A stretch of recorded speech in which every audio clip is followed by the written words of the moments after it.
हर साल फरवरी और मार्च में कोई ना कोई वायरस आ जाता है। खांसी है, नज़ला है, जुकाम है, कभी वो कोरोना वायरस जैसे इस बार आ रहा है, कभी स्वाइन फ्लू, कभी बर्ड फ्लू।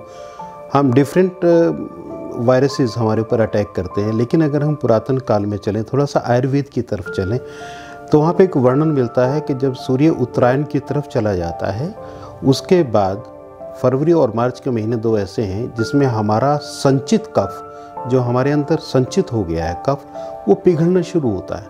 और वो पिघल के बाहर निकलने के मार्ग के हैं। आपके नाक से निकल सकता है, गले से निकल सकता है। तो खांसी, जुकाम, बुखार ये आम सी बात है।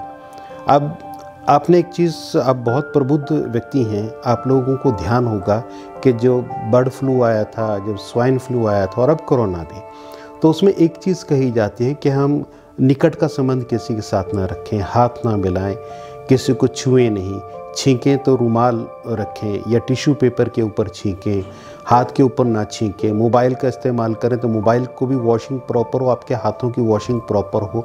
बड़ा आजकल मीडिया में भी बहुत अच्छे ढंग से समझाया जा रहा है।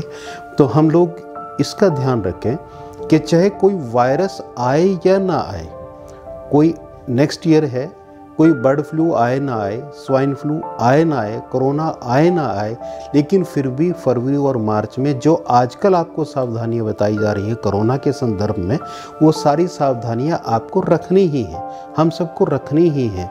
फरवरी और मार्च में हम किसी से हाथ ना मिलाएं। यदि हमें छींक आ रही है तो हम कोशिश करें उसको स्प्रेड ना होने दें, हमारे जो जीवाणु हैं उनको हम स्प्रेड ना होने दें। किसी के ऊपर ना छींके। खांसी करते हो किसी के ऊपर खांसी ना करें। कहीं भी हमारा स्पूटम है, बलगम आई, तो उसको यूं ही सड़क के ऊपर ना थूक दें। थोड़ी बहुत चीज़ों का ध्यान हमें रखना ज़रूरी है। अभी विकास जी मुझे एक प्रश्न कर रहे थे कि ये भी देखा जाता है कि किसी को दही से खांसी हो जाती है इस मौसम में, किसी को नहीं होती है। किसी को अचार से खांसी हो जाती है, किसी को नहीं होती है। अब ये देखिए, परमात्मा तो कभी अपनी तरफ से गलती करता नहीं है।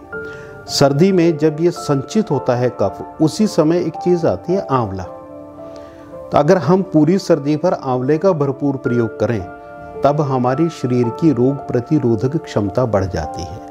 और बाह्य चीज़ों का प्रभाव हमारे ऊपर कितना आता है, ये निर्भर करता है हमारे रोग प्रतिरोधक क्षमता के ऊपर।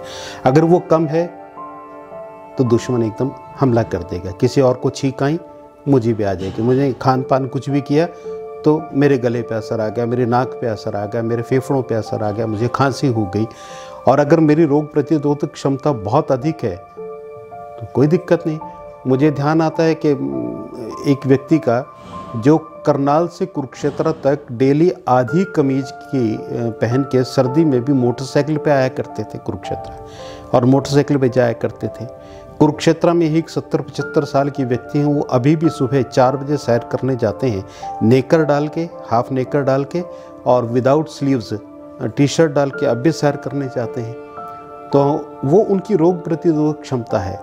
हम उनको देख के वैसा तो ना बने, लेकिन ये देखें कि अगर वो बीमार नहीं पड़ते हैं तो उसके पीछे का कारण उनसे जानने की हम कोशिश कर सकते हैं कि उनका खान पान कैसा है, उनका रहन सहन कैसा है।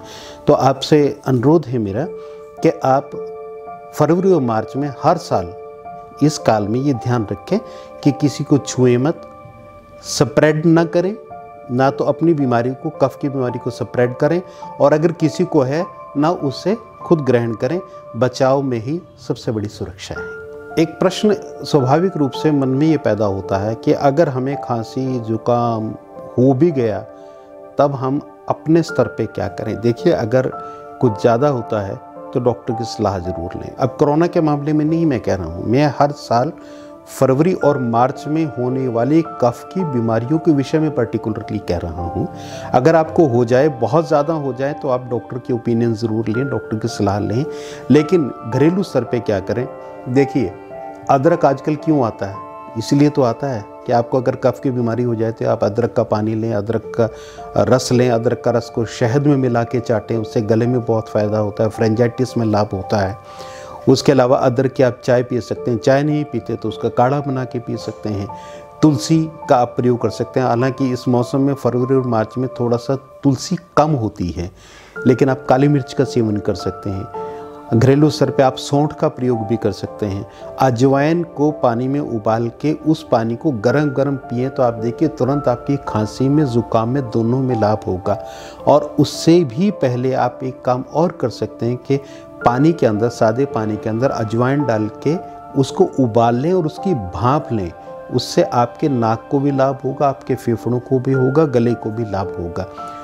एक चीज़ और, आप हल्दी का प्रयोग तुरंत शुरू कर दें। सुबह शाम आधा चम्मच हल्दी ज़रूर लेना शुरू कर दें। ये आप अपने घरेलू स्तर पे कर सकते हैं। लेकिन अगर वो 1 या 2 दिन में कंट्रोल नहीं होता है, तब आप डॉक्टर की सहायता ज़रूर ले लें।